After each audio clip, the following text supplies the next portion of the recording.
So I just wanted to share some things that we're learning as we develop ways to be able to improve what we do for our clients and, let's be honest, do things for our own marketing.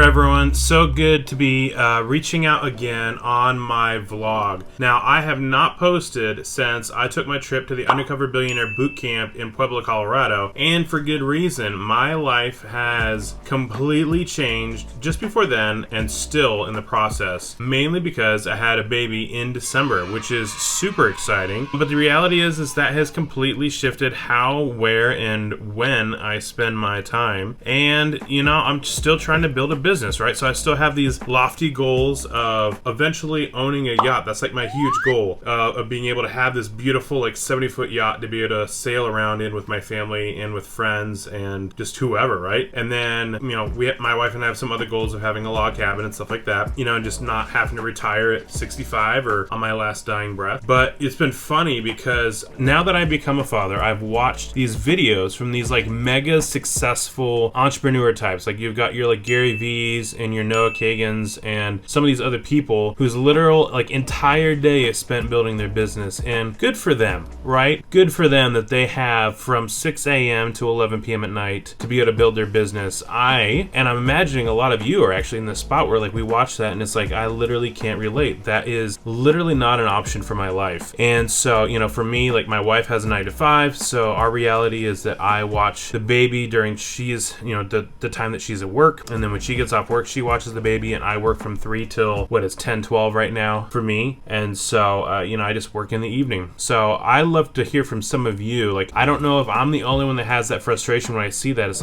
oh man, how am I ever going to build a huge business? How am I ever going to attain my big goals of, having my yacht or, having my early retirement or what have you? And I don't know what your goals are. I'd love to hear them. But, I just don't relate to that. It's just not how my life works. It's not how my life is. It can't be. And so it can be a little frustrating. It's a little funny. It's a little whatever. But that's the new reality that I'm living in. And so I'm excited, and I hope that this video, or at least a portion of this video, my vlog, is a chance for you and I to connect and be able to realize, hey, you know what? There's more than one way to build a business than spending 15 hours a day at it. And so I'd love to actually hear how you do it, right? How do you manage, and people always talk about work-life balance. They're really just talking about how do I get, decompress and be social and all those other things. But how do you balance work and the fact that you have a life that needs your attention and your investment and your time? And I'd love to hear about that. So I know the video is going to be a little muffled, but I wanted to at least shoot a little bit because I'm right now shooting at a wedding. Now I'm shooting for another company as a freelancer right now, so I don't want to spoil that. But this is where I learned to shoot video, is at weddings. It is the gauntlet of fire to pass through. I started when I had the worst gear, and I had terrible stuff for audio, I had terrible stuff for video, I didn't have enough batteries, my memory cards weren't big enough, and wedding after wedding I would buy more gear, and finally got to a place where I was shooting proficiently and well, and had the gear to be able to do that. And that's where I learned how to shoot videos. So as you can imagine, a lot of commercial work ends up being in some ways easier, in some ways harder. But it is during the time that I was learning how to shoot weddings that I realized that businesses, social media requires them to actually have video to stay relevant. Because at the end of the day, as these platforms adopt new things, whether it's, this was back in the day when Instagram first did video, and then now they have stories, and they had reels, and then they're competing with TikTok, right? If you don't stay on those trends, the platform does not award you for being behind and outdated in how you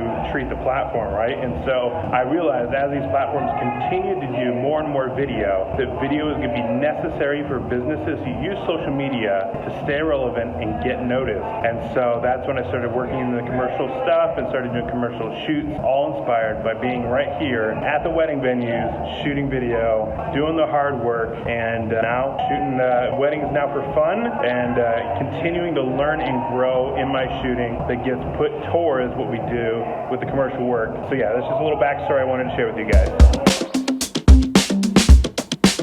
So I just wanted to share some things that we're learning as we develop ways to be able to improve what we do for our clients and, let's be honest, do things for our own marketing. Like, we have a business too. I've got Burkhart Creative Agency, I've got my personal brand, and so we're pouring a lot of work into figuring out an engine, a content engine, to be able to drive traffic for ourselves, for our clients, and for really any other brands that we end up building or flipping later on. And that is one of my goals, is to build and flip businesses with a marketing agency that I build. I'm very excited about it. So obviously having some sort of system or process in place is going to be really huge. Well, one of the things we've been learning just in our time with podcast guests and some of our own research and some of our own experiences has been just this idea that everything that you make as far as content's concerned is based around keywords. Now, for an SEO person, search engine optimization, that's kind of a duh. But for the rest of us, especially coming from like a creator side, or maybe like a big data side or something else like that, where like keywords aren't a native part of how we do our job every single day, it can be kind of challenging to figure out like, hey, what's kind of the right content? Like, how can I optimize this content to be found on all these platforms when it's so hard to get noticed? And so we keep coming back to this idea of keywords. Keywords are the thing that gives direction, shape,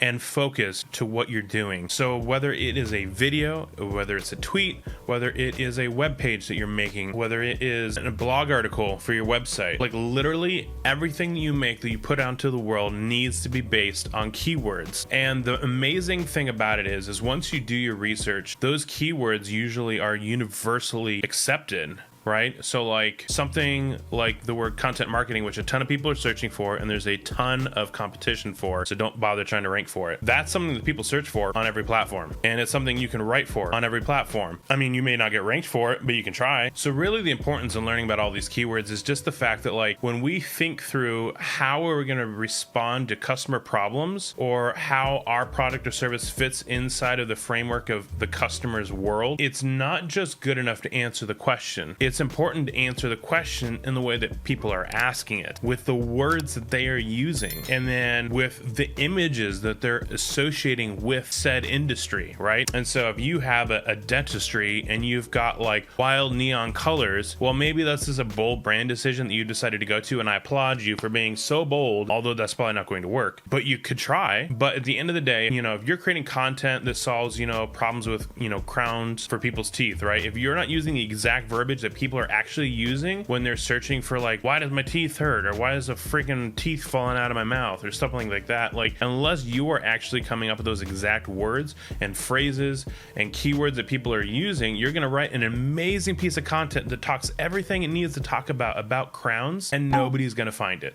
And of course, if you're using that article as source material for a video, no one's going to watch the video because no one can search for it, because it's not using any of the words that people actually use for search. So I guess like the neat, nice word would be like search intent, right? What are people trying to do when they're searching for it? What are the words they're using? What are the phrases they're using? And get very clear on that. And that is, like I said, goes back to keywords. What is the word that you're shooting for? Get very focused on it, get very detailed, and understand it deeply, and then write content on it. And what you'll end up having is content that actually gets noticed, actually gets searched for, actually gets seen, because it's the right word and because people are actually searching for it.